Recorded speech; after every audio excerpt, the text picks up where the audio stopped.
Hard hats built to a boots. Anything short of a championship this year is a failure. Look at this boomer right here. You've just got so much talent here. Somebody said we need to apologize for Jalen. Can I call the John? What are we apologizing for? What did we say? What did we do?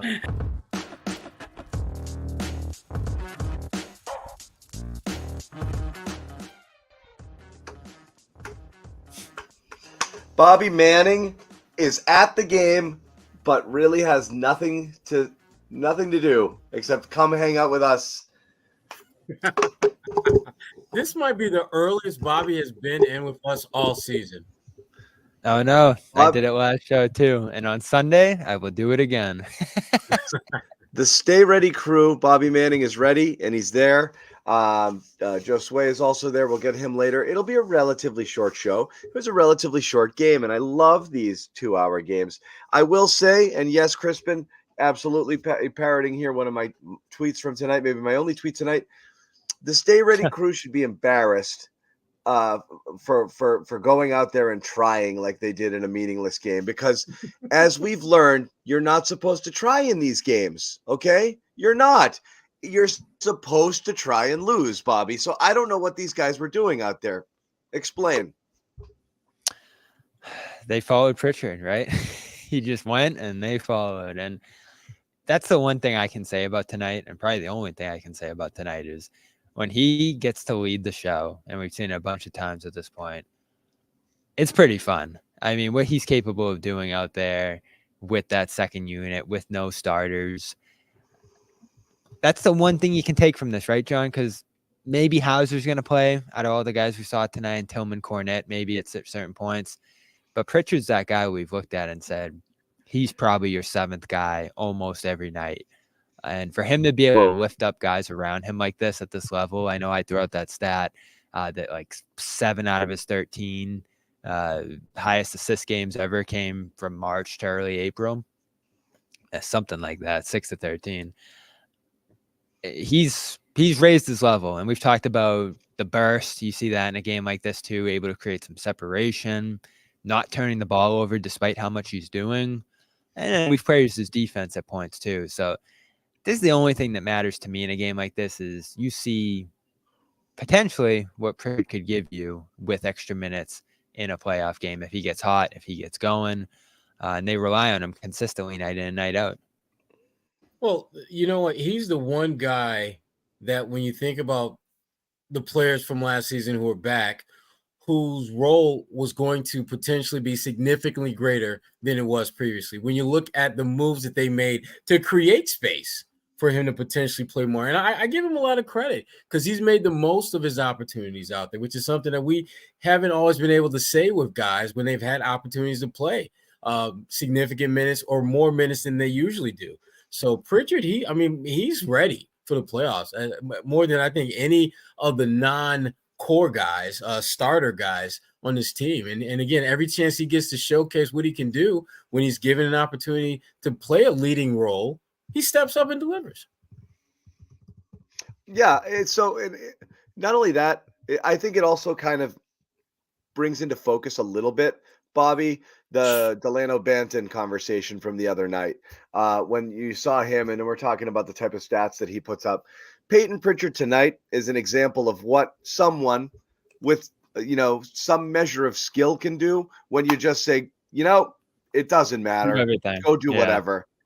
Imagine if he ended up on the Spurs in that Pearl trade, he would have been averaging 20 a game, and we would have been. So again, out. on a nothing team where he just gets to go out there and just fire away and get 18 shots a game. Yeah, Pritchard's going to score 18, 19, 20 points a game, probably. And that's why you're not missing on a guy like Banton so much, because it just wasn't going to happen here. There weren't really the minutes there, unless you think he was a part of your core you could have kept for cheap longer term. But I don't think so, because again, you're looking 3 years down the road before you need anybody to make a contribution on this team. So I just don't know what you were missing there.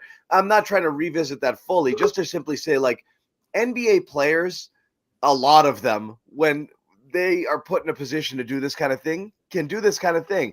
But Pritchard's done it with the starters and in meaningful minutes as well. Banton did not. And he didn't get much of an opportunity. But Pritchard, it might be the story of the second half of the season. He really might be, because I think everyone felt pretty good about Hauser. If the shots are hitting, he's okay. He's not killing you on defense. You feel good about the top six. But like, was Pritchard really the guy rounding out the eight? Was that okay? And he's been, like I said, my feelings on Pritchard in general is that, like, not only are you trying to survive these minutes, as we use that term from time to time, when you're bringing in bench guys, you actually look forward to what Pritchard brings when he enters the game right now. And that's not something I thought we would be saying about him. I thought it'd be like, it's a team that's front loaded, so you'll live with Hauser and Pritchard because that's the best you've got. It's better than that. He's better than that. He's actually beyond useful. He's valuable. And so that's something I don't think we saw fully coming at the beginning of the year. No, it's that bench conversation we've had all year. Who's going to be reliable in that group? And many guys have made that statement throughout the year, and I think all of them have to some degree. But Pritchard rose a little bit above in terms of being able to do it night in and night out. He's had a few empty games this year, but not many. And he's had more games where you've been wowed by him. And so to me, Sherrod, I think we thought it might be Hauser for a little while. But when you add in the ball handling element with Pritchard, I think more often than not, he's going to be that seventh guy off the bench, because you have those six starters, essentially, that seventh guy who's playing a little bit more off that bench in the tight rotation. To me, is Pritchard. And we'll see how he handles teams hunting him. I think he does a decent job with it. It reaches another level in the playoffs, especially against the tougher matchups. But especially in the early rounds, I think he can survive and be a plus. Yeah, I definitely think he can be a plus. And I think he is showing that careful what you ask for, careful who you try to hunt. Because as much as you may think that you can go at him and hunt him, guess what? He can go at you and he can hunt you down. And I think he's shown the ability to not just be someone who can withstand what other teams throw his way, but he can throw some punches as well out there. I think back to, the little kind of kerfuffle him and Patrick Beverley got into, earlier, a few weeks ago, and he didn't back down. And that's one of those guys that has the ability consistently to get under your skin and take you out of your element. And to Pritchard's credit, he was able to handle his business, continue to play at a relatively high level, and give them what they need. And that's what they're going to be asking and expecting of him now, because now it's to the point now, and this kind of piggybacks off what John was saying, there is an expectation when he gets on the floor that good things are about to happen. Not, can he please hold the fort down and don't blow this 14-point lead? Yep. It's like, damn, he's about to push this lead to 20 because he's going to knock down a three. He's going to find Sam. He's going to drop a dime to Tatum or someone cutting to the basket. He's going to do something to help whatever position they're in now grow. And that is a significant change from where he was at the beginning of the season. And I'd even go further down, maybe 2-3 months ago. Yeah, it's been that way. Can you guys hear me okay? Yep. Yeah. I glitched out for a second. I apologize. I had to kind of plug everything back in there. So yeah, Pritchard's definitely a story. I think there's a few other snapshots you can take from tonight's game that I think are interesting. Again, I think this isn't. First of all, I think this is pretty funny. Celtics celebrate fan appreciation night by resting their top 6 players. But again, you get to, which I love, and then but you get to see. You get to see more guys that you don't see. One person we haven't seen at all is Keita. And it's interesting just how his story has unfolded. You had a little stretch in, maybe kind of around, 2/3 of the way through the season, wherever it was, Bobby, 4/5, where like Keita looked like he was pressing Luke for that third center role. And then Luke kind of see what happens. Up. It's not a dig. I'm not doing it. But then Cornette played well.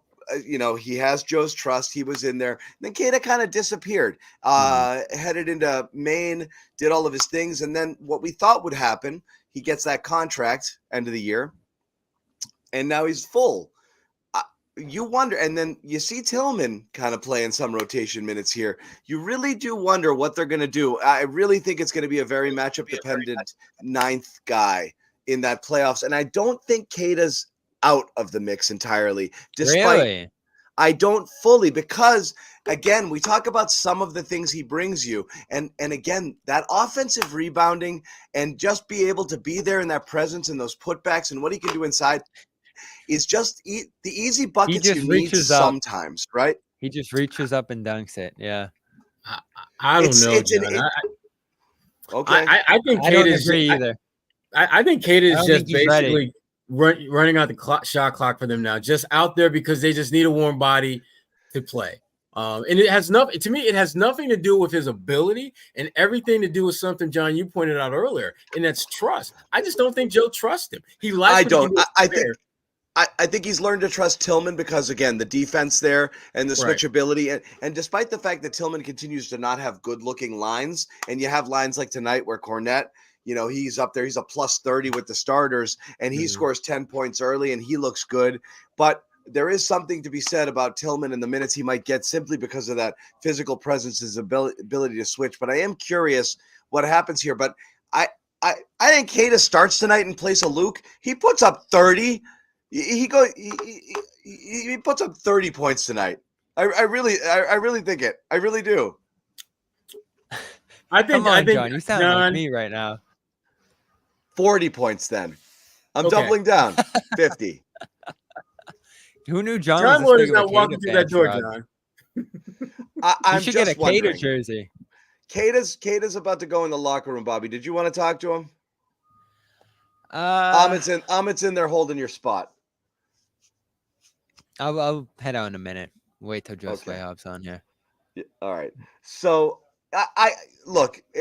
You're probably right. Probably not. It wouldn't shock me though. If it wouldn't shock me. I would love to see it though. I would absolutely love to see it because I to me, and I've watched Kata play in the G League, and I totally understand why he seems so active at the NBA level. Because in the G League, you got a bunch of little guards who are trying to score at the cup, and so you're going to swat a lot of shots. You're going to go after every single shot because you know you can get it. Can't do that in the NBA. Kata's going to figure that out, but I just don't think Joe trusts him enough to put him in a playoff game where he might actually play a role that matters. I think Luke and Tillman have earned that trust. And Kata, I don't think Kata's earned the trust because I don't think he's had an opportunity to earn that trust. And I don't think this last game is going to be enough. I don't think that he's had enough games to earn Joe's trust. And which to me is too bad because I do think he can play. I think he can really, really help them at some point. But there are some Rob elements here. I think we made that comparison earlier in the year. Not in pedigree, right? We have. Rob was a legit. If he didn't that have twinkle in John's eye, I haven't seen that since Time Lord was roaming the paints in Boston. When he talks about Kata, he's got that Time Lord twinkle. It's a ceiling versus floor thing. I think he does some things. I totally see it. The Rob comparisons are simply he looks lost out there sometimes defensively, and he's swatting everything in sight. But he also, he's got that help side thing, and he can, I think he's better offensively. Yeah. In the defense, he's capable because of the size, but that's the work in progress into next year. That's about it. However long that's about it.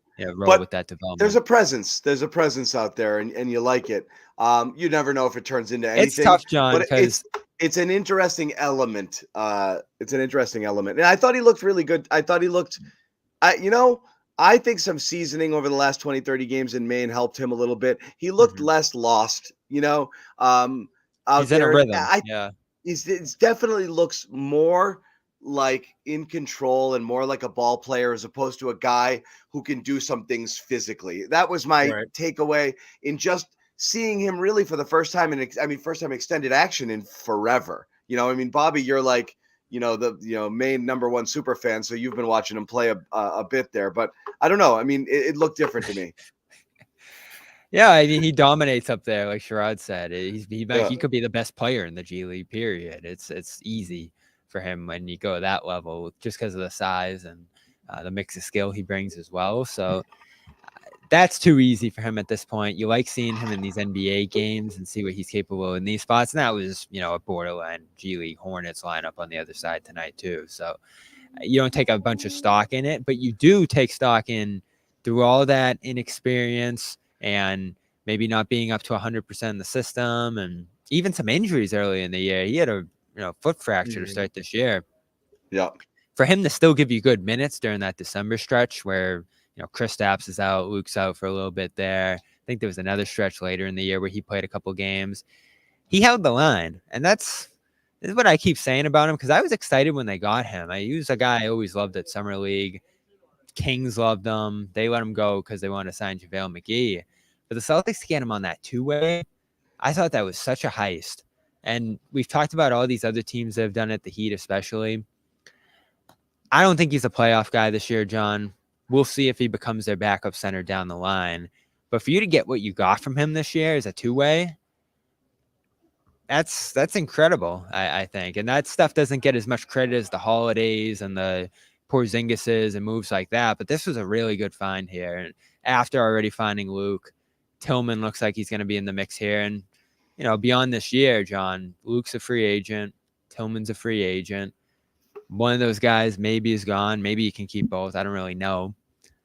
But if one does go, all of a sudden you need Kata a little bit next year. Brissett in that mix too. I think he's past Brissett at this point, effectively, in terms of long-term staying power with the team. So this is great. And he's pretty young too. He's on the younger side.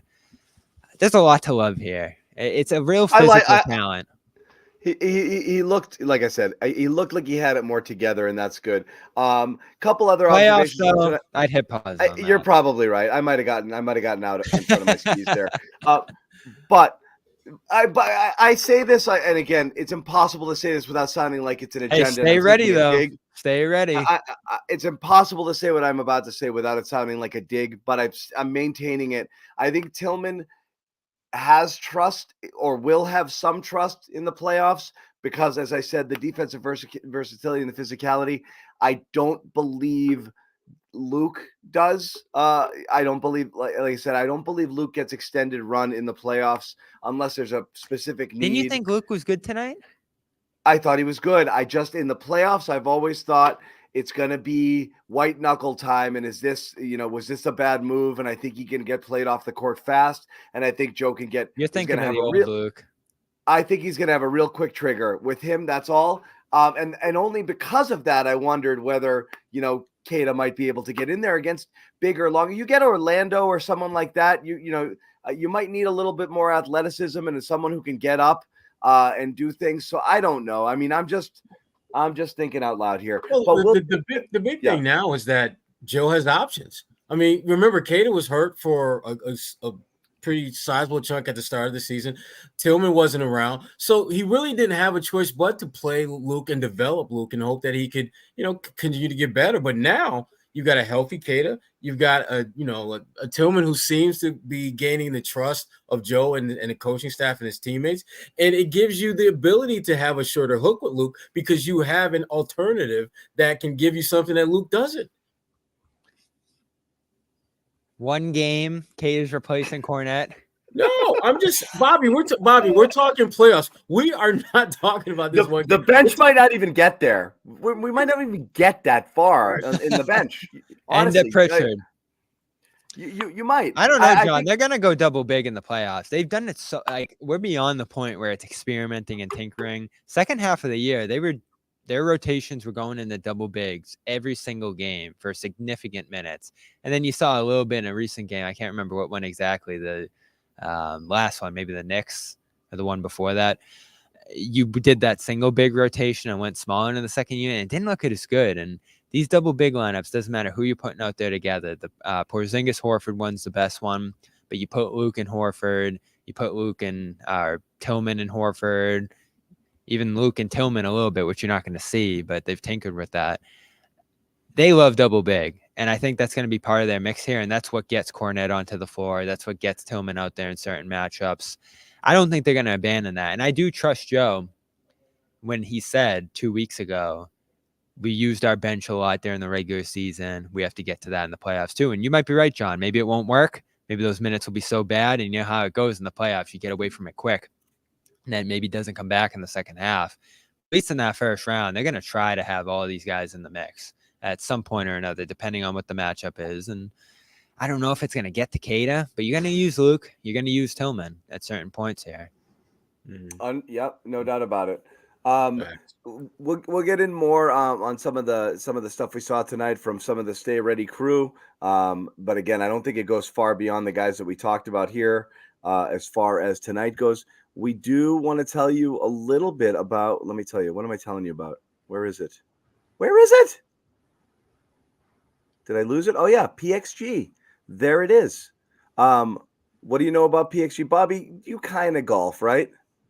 Yeah, I went last week, wore my PXG gear. Yeah. Had a good time. It's a warm-up round. Yeah, I'm okay. You kind of golf, but you like to look good when you golf. And PXG, that's what they're there to do. As Bobby said, he wore the gear. I'm wearing it right now. PXG. That's the most important part. You got to look good. PXG on a mission to create high-quality, high-performance, the most high-quality, high-performance golf clubs in the game, but same passion to the apparel, and it is pretty sweet. Premium materials, technology, breathable, light, looks sharp. Polos, pants, sweaters, quarter zips, joggers, jackets, whatever you want, go get it. We all got some here at the Garden Report. And as Bobby said, he wore them out on the course. How do you feel? Did you feel like loose and free and easy swinging the clubs, Bobby? Oh yeah, that's the best part is your swing so free in it. It's pretty good.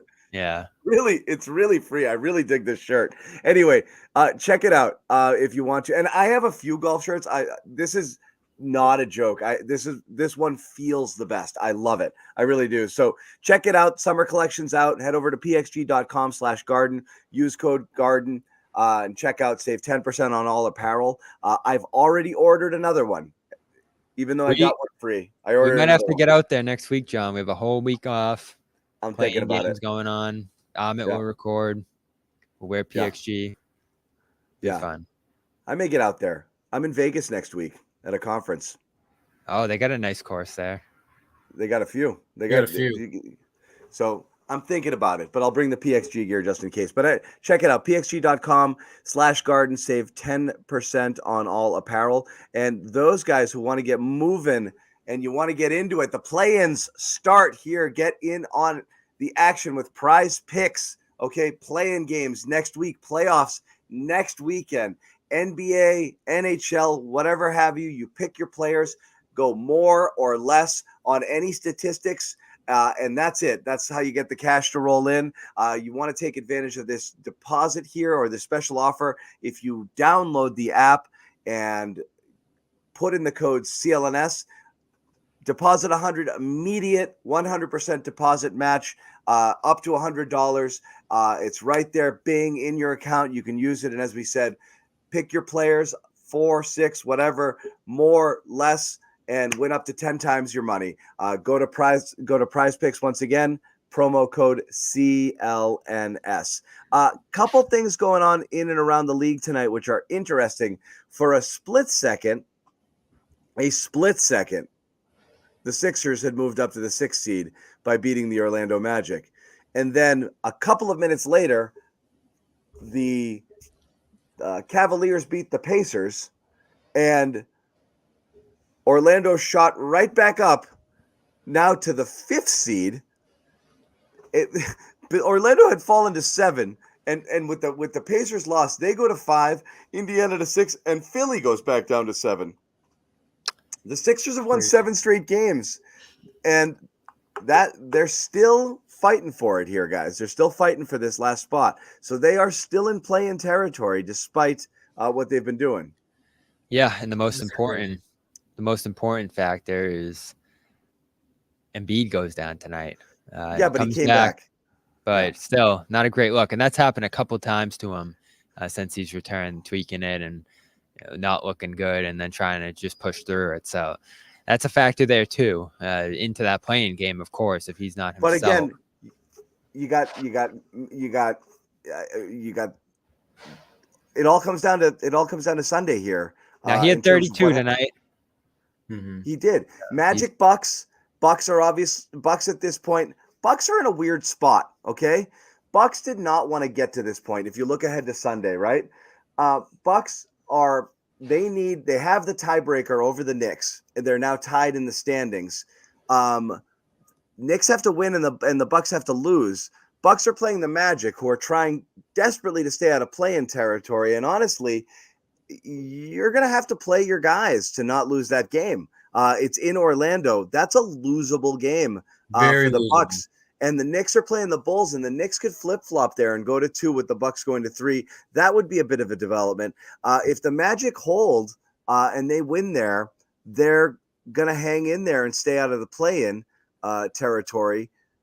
So that's obviously something that they want to do. Pacers are playing the Hawks. The Hawks have nothing to play for. They're in play-in land as well. Pacers win. So these are all winnable games here for Sunday for those teams to stay ahead of the Sixers and put them into play-in land and put them in a one-off here with Miami for that 7-8 spot.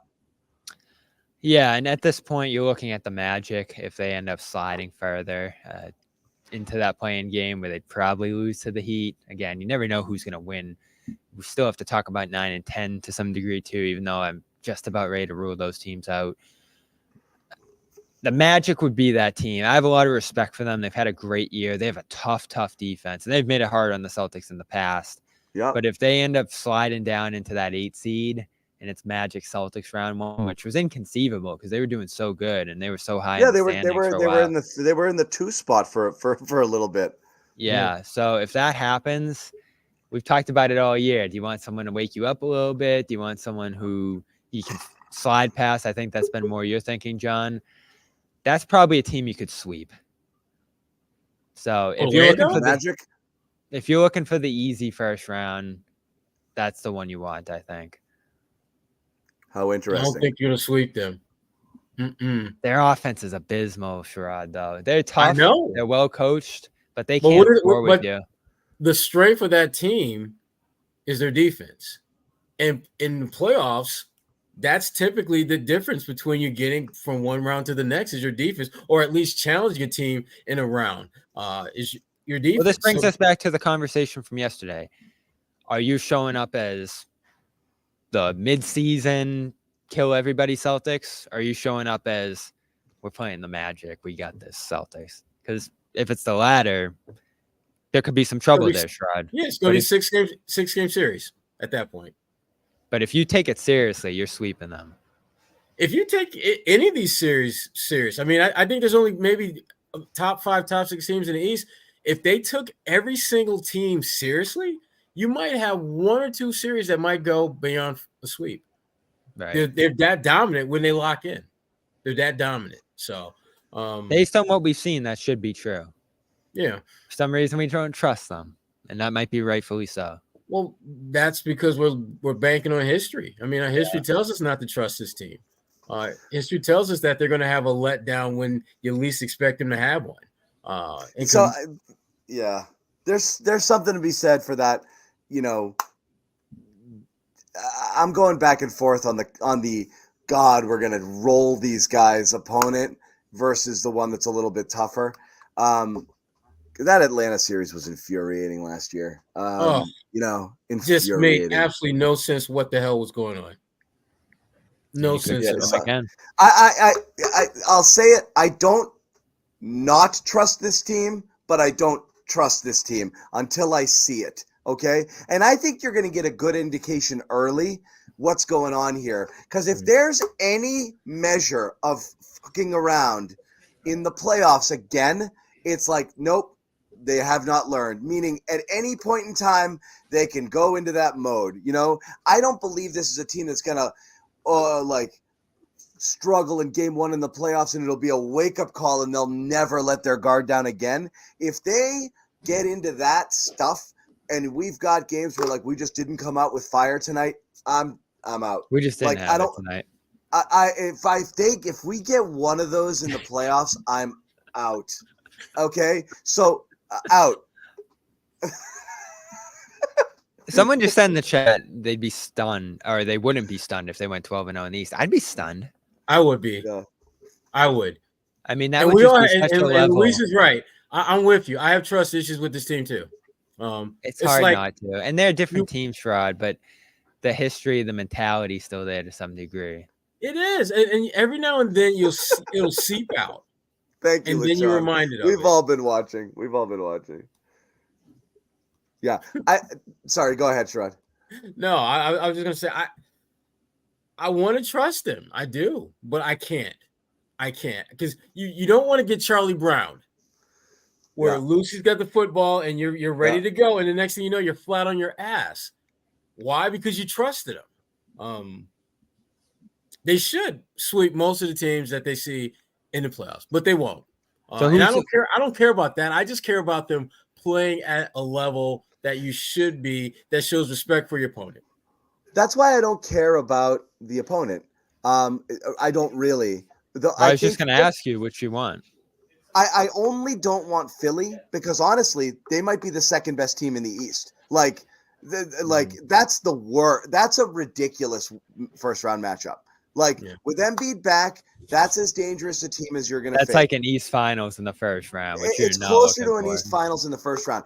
Everybody else, it doesn't matter. You're so much better than you're so much better than pretty much every team that if you have an issue, it's because of you, not them. The Celtics, if the Celtics are as good as we believe they are and people think they are, it shouldn't matter. And if they start to melt down, it's not because of that team, it's because of them. So I don't care. I really don't care. Loser teams worry about matchups, or teams that are vulnerable worry about matchups.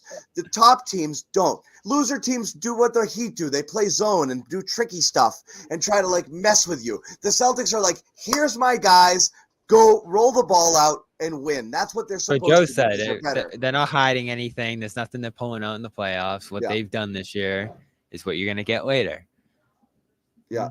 They just have to do it well. And game in, game out, quarter to quarter, end of quarters, between halves. I mean, those stretches where they let up in games that turn into lost leads or mount into big deficits more rarely because they haven't had many big deficits this year. Those are the stretches that kill them because you're going to go up big in a lot of these games. Can you maintain the lead? Can you maintain what you're doing? To bring back to tonight, it's great that you have this group that can come in if you have a big lead in the playoff game and do this kind of stuff because then you're not going to have any teams sneaking back in the fourth quarter if you're up 25-30. You're not going to Geno time lineup 25-30. In the playoffs, you're not doing that unless there's 4 minutes left. You're not doing the empty the bench at the 9-minute mark of the fourth quarter in a playoff game. You're just not doing it. You have to be up by 100. Yeah, don't feel comfortable using the Hornets as a measuring stick for how you're going to do something in the playoffs. That feels icky. Stay ready, crew. I guess they'll just have to stay ready. You gotta stay ready. Look, I've said from the beginning of the year, and we're going to get into our playoff previews because we're going to have a bit of time next week, and we'll talk about it. It all comes down to Tatum and then to a lesser degree Brown. If they don't get there, I think it'll be because the top players didn't play like the top players and not because of anybody else. But fans will blame, probably in order, Joe, the bench, and then Holiday if they lose. As opposed to whatever, but it's really going to be the stars. I think everyone else is going to do their part. It's going to be harder. It's just time to kind of sack up here and then just go. And they should be able to. This shouldn't be stressful getting to at least the conference finals, if not honestly the finals, given not just how good they've been, just the state of disrepair of most of the teams in the East right now. I just think that they're, Orlando's trending in the wrong direction, Indiana in the wrong direction. Knicks are great and they're spunky and they play good defense and they play hard, but they're still missing one of their best overall players. And that's hard to overcome in a 7-game series there as well. Milwaukee's been a mess and who knows what's going on with Giannis. There's just not really any excuses here to not get there. And again, the people who are saying 12-0, 12-2, yeah, they could, they should, maybe, they should win a couple of these things pretty easily. You'd really love to see them come out with a round one sweep, we're here and we mean business, don't play with your food. Don't mess around here. Just go, just do it. So Is it different? Is it different? I think we'll get a good read early. I think we will. But I get it. People have trust issues. I think they're justified. I think they are. They have not earned. That's the thing. I guess this is the question. I'll ask you guys.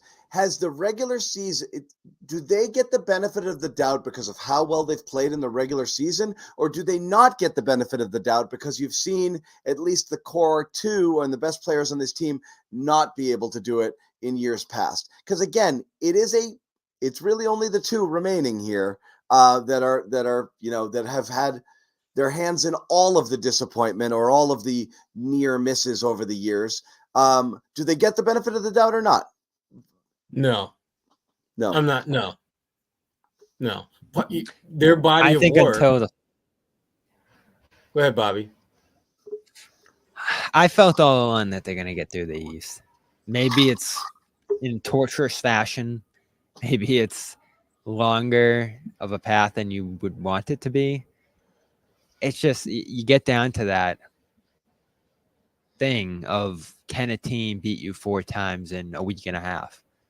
And Celtics haven't had many stretches like that this year. I don't think they've had any. There's been a week and a half here where they've lost 4 games.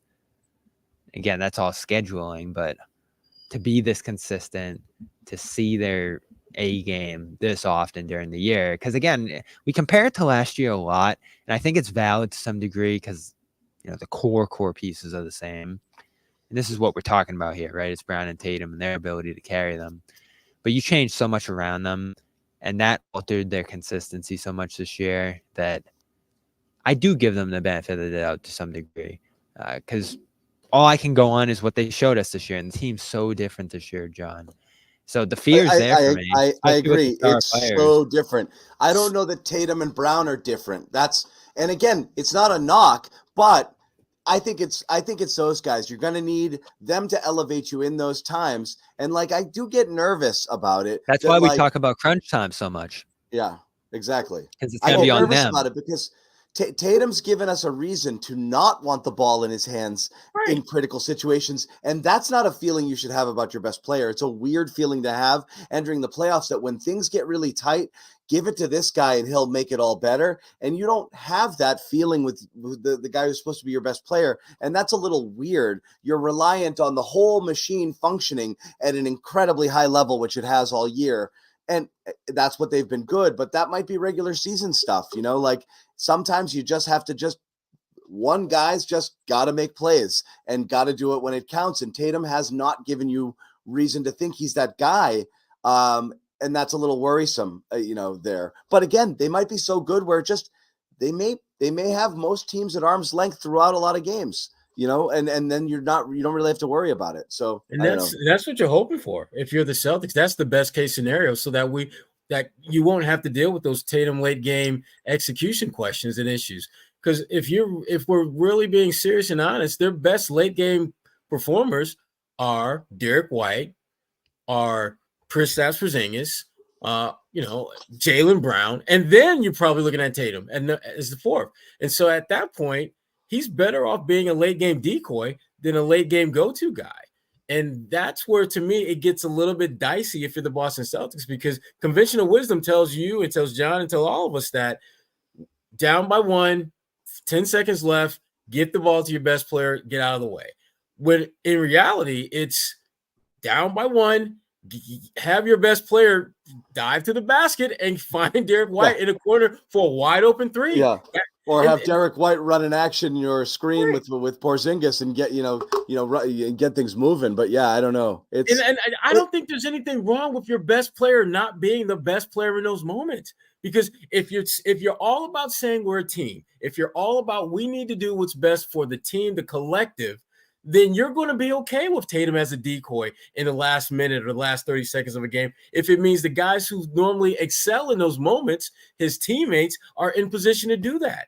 I don't have a problem with Tatum not being great in that moment, as long as they recognize that and get the ball in the hands and get the players in position who execute in those moments more times than not. Yeah.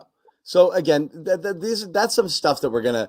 And I think it's not all. It's some of it's not fair because again, Tatum's had several like season-saving. He's got a couple season-saving performances under his on his resume for sure.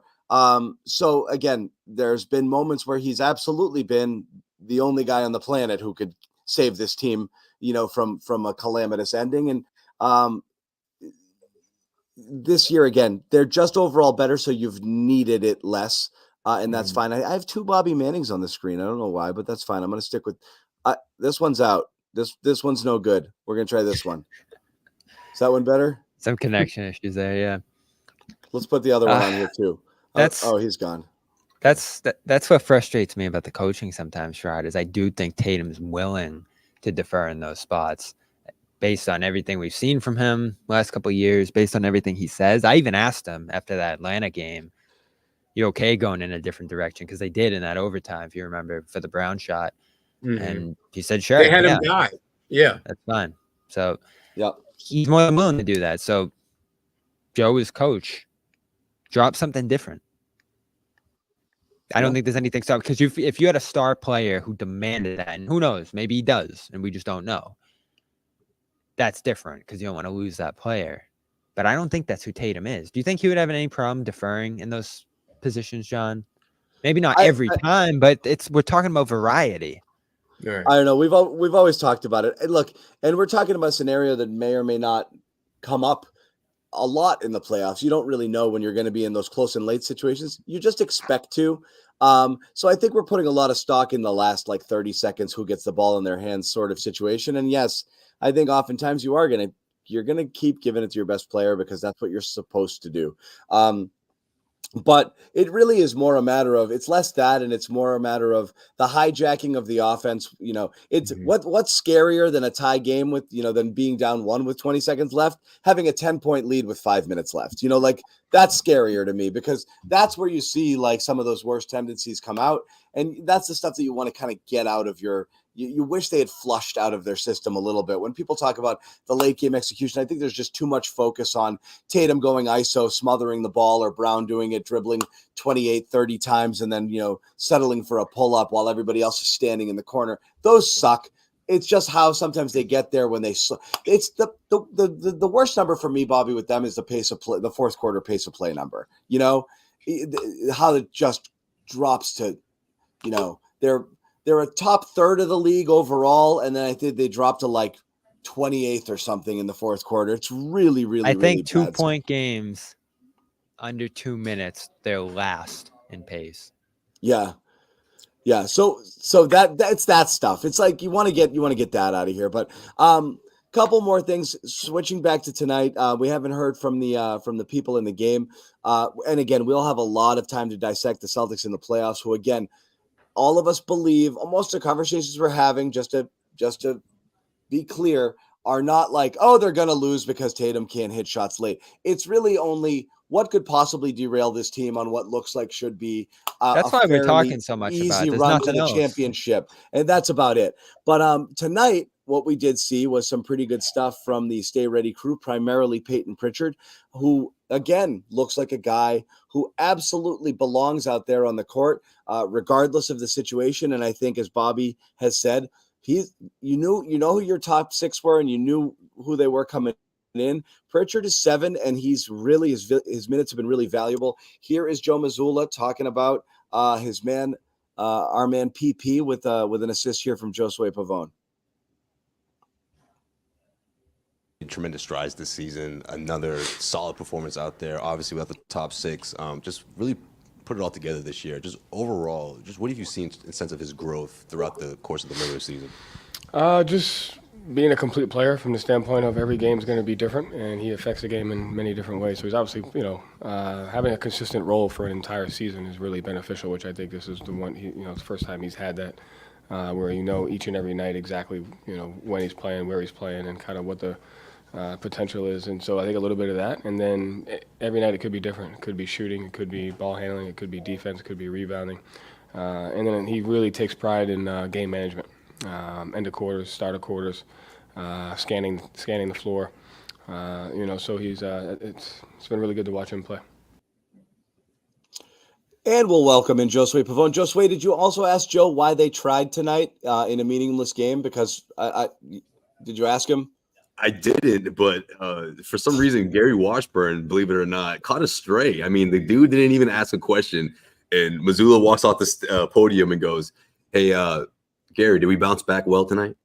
And Gary's looking at him like, he goes, "You didn't play your top 6 guys, but yeah, I guess you did." Obviously being sarcastic, but yeah, no, I didn't ask him that. However, I did ask him about Peyton Pritchard, and I also got to talk to Peyton afterwards as well. He was on the podium too, and it comes down to what we've been talking about the last year and a half or so with Pritchard, and that's opportunity, right? Instead of being the guy who has to go out there and essentially make shots, and if he doesn't, he's looking at the bench thinking that he's going to be pulled at any moment, and he didn't necessarily have a role. Whereas this year, I felt like there was a role designed for him to thrive. It wasn't up for grabs, it wasn't in jeopardy, and I think that that's why the season all came together for Pritchard. And obviously, the contract extension helps. Just having that security, I'm sure mentally.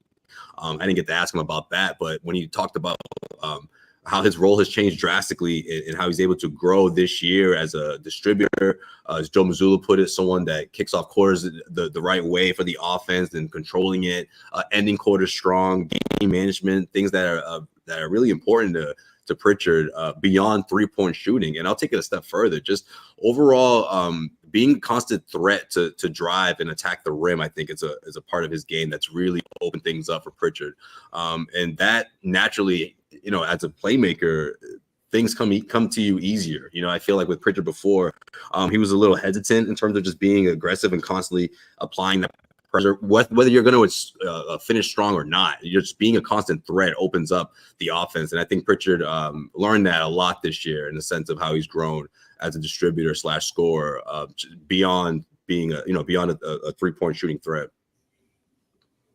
Sorry, I don't know how we went back to Joe there on the box. Yeah, no doubt about it. We gave Pritchard a lot of love on the show. I figured 45 minutes in, I'm like, man, they probably all Pritchard out by now, but no, not at all. Meaning, like, a lot of what you said, I think is what we're talking about. He might be the only thing that matters from the night. Yeah, he's been such a revelation in the second half of the year. I think the question was solid to Joe in terms of the overall growth. Like I said it earlier on the show, Josue, I think it's the story of the second half. In terms of like how he's made himself like invaluable on the team, which is again something this too. I didn't you guys see coming earlier. 81st game for him tonight. He's gonna play 82 games, which is pretty crazy. That is kind of crazy, Bobby, when you mention it. I mean, this is a guy who it didn't surprise us at any point throughout last season if he didn't play at all. We got used to it. Might have played like 66 last year or something like that. Right. So as you can imagine, he talked about that, how frustrating that was, in trying to carve out a role, not knowing if there was going to be one for him, and then this season, everything sort of came together. But yeah, I mean, I just think it's a big part of the second unit, obviously, in terms of someone that you can rely on, and not just he's not a one-trick pony, where I feel like that was sort of his MO for those first couple of years. It was just like, man, if he's not doing that, then get him out of here, or how long is it gonna take for this guy to get it? And a lot of it was just getting consistent minutes, consistent opportunities, and it all worked out this year. But that wasn't the case until this year. We said it at one point, John. Maybe it's a little strong. Did he effectively replace Brogdon? I don't know. That's a good question. And he came close. Here's the thing. The situation was different because of the personnel. Brogdon was essential because he was one of 3 guys on the team, maybe White, a little bit, who could create their own offense. So with that second unit or when the offense totally stagnated, Brogdon had to come in, and he was an instant offense guy, and that was great. So his role was a little bit different. Pritchard isn't needed to do what Brogdon was needed to do. So it's hard to compare the two. That being said, if you just asked the question outright, if you just swapped Brogdon and Pritchard, how much different would this team be? I don't know that they would be that different. I don't. Yeah. I mean, he took on the role, but yeah. I'll still give Malcolm the nod. I think he's overall, and he had another pretty good year minus a couple of injuries, and he shot the ball well again. So I'm still giving Malcolm the nod here. But again, one of the things you're most worried about with Pritchard is the defense. He was not a defensive liability this year by any means. And I think that kind of changes the conversation a little.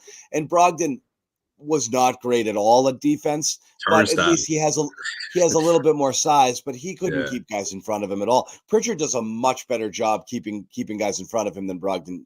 And that's going to be the question. Does that continue into the playoffs? If it does, he's going to be critical, Sherrod. If it doesn't, he'll be in trouble too. He will. And that's where you might defer to Hauser, who's bigger and longer and can maybe stay in front of guys better. But like John said, he's done a good job all year. He has, but the thing that we're kind of going back and forth as we talk more and more about this is that there are options for them to consider if, let's say, plan A doesn't work. There's a viable option that they can pivot to that can address whatever that shortcoming may be in that particular moment. And that's what championship teams are about. They have the ability to not only hit you with their best shot, but if one of their best shots isn't working, they've got something to fill that void on their roster. So to me, Pritchard, he's doing exactly what you need from a guy who was given a golden opportunity to be more of an impactful player. But make no mistake about it, if he's stinking up the joint, Joe's going to yank his ass, and Joe's going to go in a different direction without hesitation. And I think having that understanding, I think, is helped Pritchard, I think, to just be a more consistent player. Because, and again, I hate to bring up Delano again, but I'm going to bring him up again. I still think, I know that's your guy. I still think that he is not a Celtic because he did not make the most of his opportunities.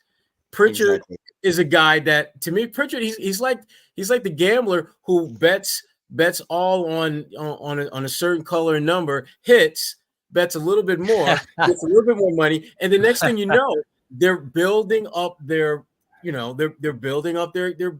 kingdom little bit by little bit.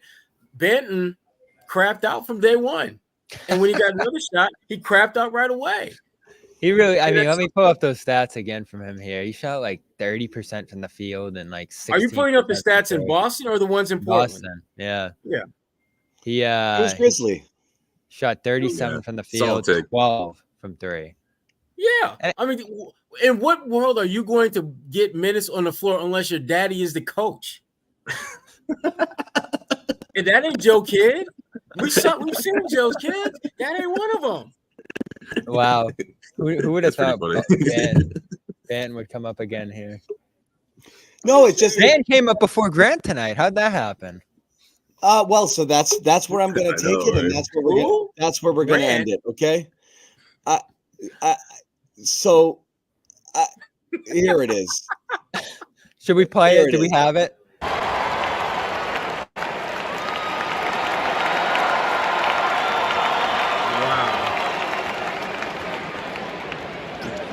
That's it. Yo, he's not exaggerating. Post the picture I sent you. He flashed the crowd one of these. Wow. Why'd they do that to him? That's worse than no tribute. That is Did they do so him dirty? worse than no tribute. I said, really? Right away. Shortest one I've ever seen. Sherrod, would you agree with that? I mean, I think Evan Turner got up there. Evan Turner You know got what a they longer. did too? You know why it was so quick? ovation. They waited the whole time out. They probably had people dancing on the court or whatever, or all that stuff they do in timeout.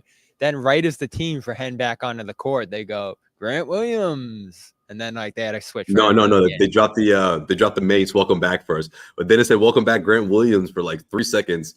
Flash to him for like 2, done. Like it was, and then play picked right up. But they had the whole time out to give him a little moment, and it did sound like the crowd was cheering for him there, right? There were no because once you hear the Mace welcome back and his name is up there on the big screen, it was all lit up. You're waiting for like, okay, you're building up the ovation, and then he was gone.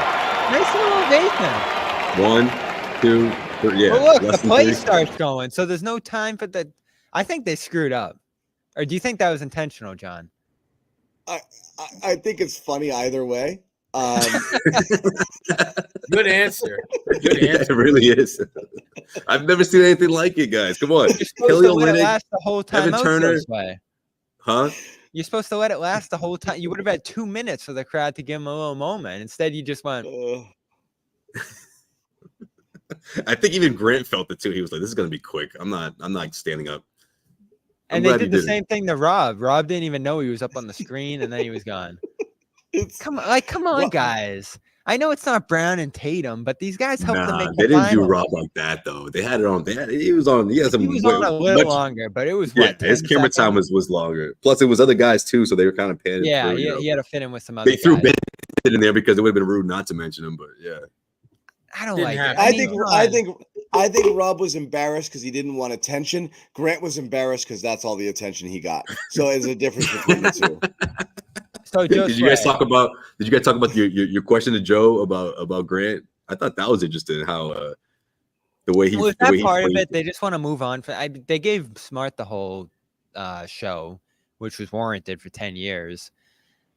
But other guys like Brogdon and Rob, and do they just want to move on?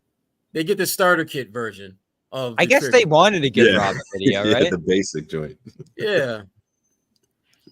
That's They get the the premiere, the first edition of Premiere. That's it. I guess I it makes mean- sense, right, John? Because they gave Smart the big thing he deserved.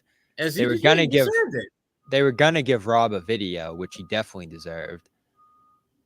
And then Do we know Grant that for gets sure it. though, or did he just get ahead of it? We don't know. That's We don't what know. the report was.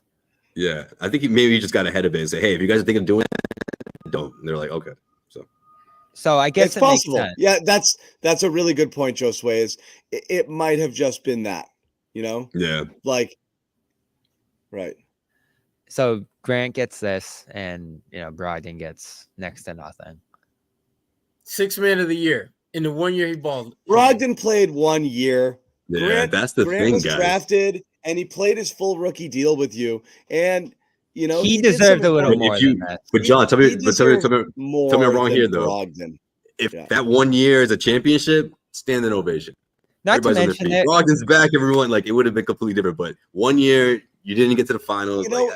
That's just how It's it is. two things. You That's either how it is in make Boston. you either make like an indelible mark, or like a big contribution, or you like James Posey. 1 year. for his 1 year in 2008 coming back would be celebrated because it's like that friggin' PJ Brown, like guys like that, Yeah. they'd get love because it was like without you we don't get it. Malcolm Right. Brogdon won 6th man of the year and then he friggin' couldn't lift his arm enough to brush his teeth, in the playoffs, and like he ended up not doing it, not his own Couldn't fault. make He got layups, hurt. John. Damn, he missed so got many damn hurt. He layups in got- the playoffs. Yeah, He got hurt, man, and that's it. It was bad timing, That's and true. that's that. So it didn't end with anything that was significant beyond a personal award. Rob Williams, another criteria is you have to be beloved. Like Marcus Smart was both Rob was longevity beloved. and beloved. Rob was beloved. Grant is kind of that tweener of like, I don't know if anybody liked him. It's possible everybody liked him. I don't know. He's I the don't- plus one, John. He's I the plus don't know one. what Grant was. Someone brought him everything to the about party. He Grant- wasn't invited. I know. I love that. Everything about Grant He's the plus one. it leads you to believe they didn't like or value him nearly as much as we might have thought. There was a sign him to an extension. They drew a pretty hard line in the sand about what they wanted to do with that. Coming to the end of the year, nothing. We're not really interested. He's not part of our plans. I don't know that Grant was really ever all that here in this place. But the fans liked him until he left. I don't know. I think Grant was a very polarizing player. Very polarizing player. Yeah, I think the Miami series kind of changed that a little bit. Well, I mean, that's the first time I really saw him getting that hate from Celtics fans, being like, what's he doing? And by the way, I didn't agree with that take. I didn't agree with that take at the time, but you found out how many naysayers he had. Grant's- when you went face to face with Jimmy Butler and everyone was like, why'd you do that? Or, and even some of the players didn't come to his defense. I thought that was kind of weird, but that's kind of when the switch, it was official. Like, okay, this fan base is split on Grant, and possibly that locker room is split on Grant. Yeah, Coach benched him all year last year. Grant's top 10 moments. Yeah. Grant's top 10 Celtics memories include 5 of the cringiest things you could ever remember. With the I'm gonna make both free throws, the Jimmy Butler, the freaking Batman costume. I knew you were gonna say the Batman. I knew you were gonna bring that shit up. That one killed me. I was like starting off the countdown, number 5. And the Batman question. I thought you were gonna say that. I could have swore you were gonna say that. And starting 0 for 25 from 3. Oh my god, that was cringe. I didn't expect it to be that cringe, but like 10 seconds in, I was like, cringe. oh yeah, this has to stop. I remember too, 2021. I recommended Celtics were down 3-1 in that series or whatever, and I said they should start playing Grant. And John just got off the show. Did he get on the bike? Yeah, that was before. This is the other one. Getting his face stomped. Oh, that was a bad one too. So yeah, we have a good. Oh, that's right. I forgot about that. Yeah. I did too until that. Thanks, guys, for bringing that up. We have a good top 5 right there. Yeah, we'll break it down. Everyone vote. Top 5. I don't like I said. I think the hate went too far to the other side when he's gone because that's how people do. But it's ridiculous. He was a good player for them. Way to catch yourself, Bobby. Well done. Yeah. You didn't want to go beyond Bobby, that is good growth, Bobby. That because is. the you didn't say phenomenal. You didn't say amazing. That's the root of phenomenal right there. You know? Yeah. That's exactly right. That's why we haven't heard that word as many times this year compared to last year. At his best, he was phenomenal. Damn it, Bobby. You're doing fine. Fair. What are you doing? Is that fair? Bring up Game 7 one more time. I swear. Let me say what I meant to say. He was great on that 2022. Oh my gosh, here we go. And listen, you almost won a championship. That's because Ime had more patience with him than Joe. Ime utilized him well, and Bobby had more patience with him. He appreciated the smoke. He would give it right back. Joe's not about that, so it was different. Bobby had 1 foot out of the bank with a sack full of money, and the cops hadn't come yet, and he had to go back for fucking. Went back and grabbed the bill or something. For what was in the registers? What was it? What the tellers had in the register? He had it. You had a clean getaway, Bobby. What about? Did you talk about Bobby? Did you talk about Joe's response to your Grant question? Yeah, I effectively asked. Yeah. Like the fact that he said, "Yeah, Grant talked and people listened." Like that he talked about his relationship with him and being there with him from when he got drafted, and I was like, "Oh, what about all the talking?" And like, then it's soured from there, pretty much. What was the communication like? You know, all the talking and him just being that like real vocal guy. And Joe just said he talked and people listened. Oh, he talked and people listened. I think that spoke. Can we play this? Listen, here's the point I'm trying to make. He did all that in 2022. Overall, had a pretty good, impactful Celtics tenure. Stay with pretty good. That you're in the right lane now. And beyond that, he was a big community guy, which, you know, they're big on. I thought they would do like a community montage at least or something like that. But instead we got this. Can we play it one more time? Oh, you want the video? Like, what is this? Here we go.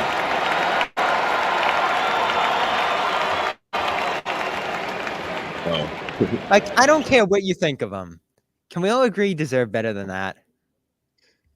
I don't know. Yeah, right. I don't know. 5 seconds? I mean, maybe something you just either do the full montage or nothing at all. I don't know. It's hard. You have so many. The montage would have been embarrassing because he's not montage worthy. Yeah, but that's the thing, John. He's that's not perfect. Okay, sponge worthy. Yeah, that's the criteria. If you're not montage worthy, then that's it. You don't get a tribute, you know. Or if you want to give someone a salute for the community work, which is what Kelly Olynyk got when he first came back, then that's fine. But yeah, I was gonna say, I feel like Olynyk got something. Yeah, it was the community award.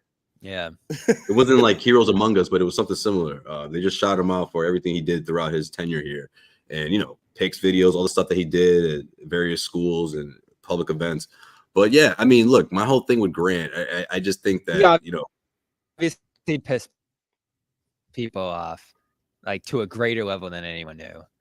I just think he was almost like the sophomore hanging out with the seniors, and he just maybe, I don't know, started thinking that he had way more say than he did. Something like that. That's really what it is. That's really what it is. Above all else, coming off of that finals appearance, it was like he came back with this different. He took it up a notch. Draymond's wedding is Grant in a nutshell. It's like, it's like Sherrod every once in a while. You show me the face. He's just embarrassed to be part of our out of our little cohort here. He's like, can you guys stop forget dragging about that Grant? wedding? It's Draymond, like eight of the best players in the world, and then Grant like in the picture, like the biggest smile on his face. Yeah, right. It's exactly who was invited but probably should not have been invited. Your thoughts? It's Grant. yeah, exactly. Grant. But just be happy you're in the room. You don't got to be all. But that's and who he was. is. That's who he is. Damn sure he was. Yeah. Oh God. It's okay. I at the end of the day, I agree with Bobby. I would have done a little bit more than that, or at least timed it poorly, and that's fine. But yes, no montage for you. That's it. No montage for you. No Grant. montage for Well, you. we got a great interview with him anyway. You can check out on CLNS Media. Check it out. We're going to wrap. We got one more on Sunday, and then it's going to be playoff time. We'll do shows during the week to get everybody to prime the pump, so to speak. Yes, sir. And then we're off and running, and that's that. Next weekend, we're off. Hey, don't forget, one more game. What? I just said that. Didn't I say that? I thought you were on to the playoffs. You love with that. No, I mean, we've been on to the playoffs for 2 months. So mentally. Yes. Yeah. But we're on again on Sunday. We'll wrap it up with you guys, and then stay tuned, subscribe, follow us on Twitter for announcements on when we're going to go live during the week. When we get a sense of who the Celtics, and again, you're not going to get a sense of who they play until pretty much the very end because they're waiting for that second play-in game. But you'll start to rule some people out soon enough, and you'll have an idea who that's going to be, who might come down to. We'll preview that. And we'll move on. Sunday's fun because there could be some movement in the NBA in terms of seeding, and that'll change things as well as in terms of potential opponents. So we'll talk about that. In the meantime, hang in there. Have a good weekend. Playoffs are almost here. We almost made it, family. Thank you guys for sticking with us through these friggin' games. Holy shit. This has been something. Yeah, man. I don't know how we squeezed an hour plus out of this one, but we did. With the help of you guys in the chat. Yeah, thanks to Grant. Thank you guys. Appreciate you. Yeah. Thanks all. Grant. Yeah, pretty much. We'll see you guys Sunday. Wait, Amit's got an outro for us, I think. No, he doesn't. He said he was going to work on an outro. He had a phenomenal game. Phenomenal. Forfeit's out. I think it's an auction. That did not sound like a chair. It was a freaking chair. It does sound like a chair.